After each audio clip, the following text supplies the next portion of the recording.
क्या आप ये जानते हैं कि रावण के मरने के बाद मंदोदरी का क्या हुआ? आखिर कौन थी मंदोदरी? क्या सच में रावण के बाद मंदोदरी ने विभीषण से शादी कर ली थी? आप इन प्रश्नों का जवाब जानना चाहते हैं तो वीडियो में अंत तक बने रहें। तो चलो शुरू करते हैं वीडियो। कौन थी मंदोदरी? हिंदू पुराणों में उल्लेखित एक कथा के मुताबिक मधुरा नाम की एक अप्सरा हुआ करती थी जो भगवान शिव से काफी ज्यादा प्रभावित थी। वह उनसे मिलने कैलाश पर्वत पहुंच गई। उस समय भगवान शिव अकेले थे, माता पार्वती नहीं थी। कैलाश पर्वत पर अकेला पाकर अप्सरा मधुरा भगवान शिव को लुभाने की कोशिश करने लगी। कुछ देर बाद जब देवी पार्वती आई तो मधुरा के शरीर पे भगवान शिव का भस्म लगा हुआ देखा। यह देखकर देवी पार्वती क्रोधित हो गयी और क्रोध में आकर मधुरा को श्राप दे दिया कि तुम अगले 12 वर्ष तक मेढकी के रूप में जीवन बिताओगी। देवी पार्वती का क्रोध देखकर मधुरा डर गई और माफी मांगने लगी। उसके बाद देवी पार्वती ने कहा, सही समय आने पर तुम श्राप से मुक्त हो जाओगी।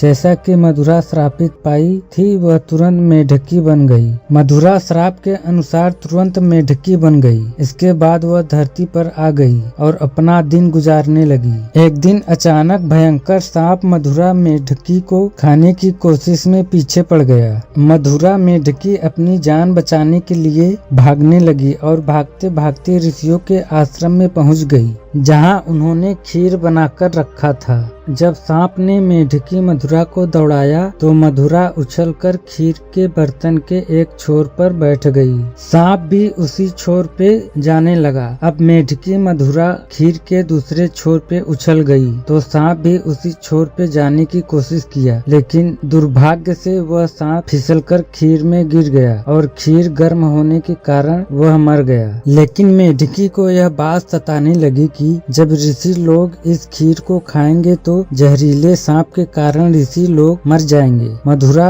हरगिज यह नहीं चाहती थी कि उसकी वजह से ऋषियों की जान जाए, इसीलिए वह वहीं बैठकर ऋषियों का इंतजार करने लगी। जब ऋषि लोग आए तो ऋषियों के सामने खीर में कूद गई और वह भी मर गई। जब ऋषियों ने मेढकी को खीर में कूदते हुए देखा तो ऋषियों ने कहा कि अब ये खीर खाने योग्य नहीं है और उन्होंने वहीं खीर को फैला दिया। फैलाने पर देखा कि उसमें तो एक मेढकी के अलावा एक सांप भी मरा हुआ है। ऋषियों ने तुरंत समझ लिया कि ऋषियों की जान बचाने के लिए मेढकी अपने जान की बलिदान दे दिया। मेढकी की इस बलिदान को देखकर सभी ऋषियों ने अपनी शक्तियों से उसे जीवित कर दिया और एक कन्या का रूप दे दिया, जिससे अब मधुरा मेढकी से एक सुंदर कन्या बन गई। लेकिन लोक समाज के डर से ऋषियों ने इस कन्या को अपने साथ नहीं रखा। मायासुर को बुलाकर उस कन्या को सौंप दिया।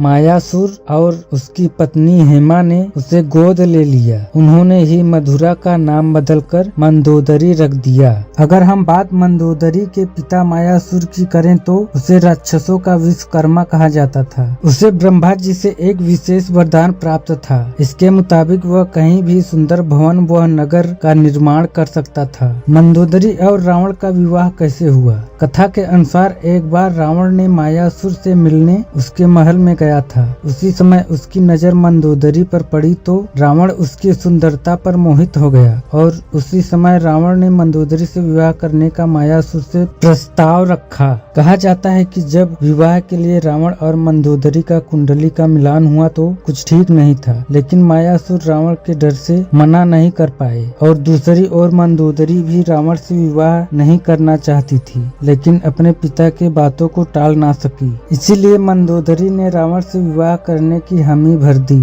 कहा जाता है कि भगवान शिव के वरदान के कारण मंदोदरी का विवाह रावण से हुआ था। मंदोदरी ने शिव की तपस्या करके यह वरदान मांगा था कि मेरी शादी उससे हो जो इस धरती का सबसे ताकतवर और ज्ञानी हो। तो उस समय रावण ही धरती पर सबसे ज्ञानी और बलशाली था। कहते हैं कि रावण मंदोदरी पर इस कदर मोहित मोहित हुआ कि रावण की कई रानियां होने के बावजूद मंदोदरी को वचन दिया कि तुम ही प्रमुख रानी और लंका की महारानी होगी। कथाओं में मंदोदरी को एक पतिव्रता बताया गया है। मंदोदरी और रावण के विवाह के बाद मंदोदरी से मेघनाथ और अक्षय कुमार नामक 2 पुत्र हुए थे। मंदोदरी को रावण की बुराइयों से परिचित थी। वह हमेशा रावण को यही सलाह देती थी कि बुराई को छोड़कर सत्य की राह पर चले, लेकिन रावण अपनी ताकत पर घमंड करने वाला रावण कभी मंदोदरी की बातों पर गंभीरता नहीं लिया। इस परिणाम को सभी जानते हैं। क्यों किया मंदोदरी ने विभीषण से विवाह? जब रावण ने सीता का हरण किया तो मंदोदरी ने इसका बहुत विरोध किया था।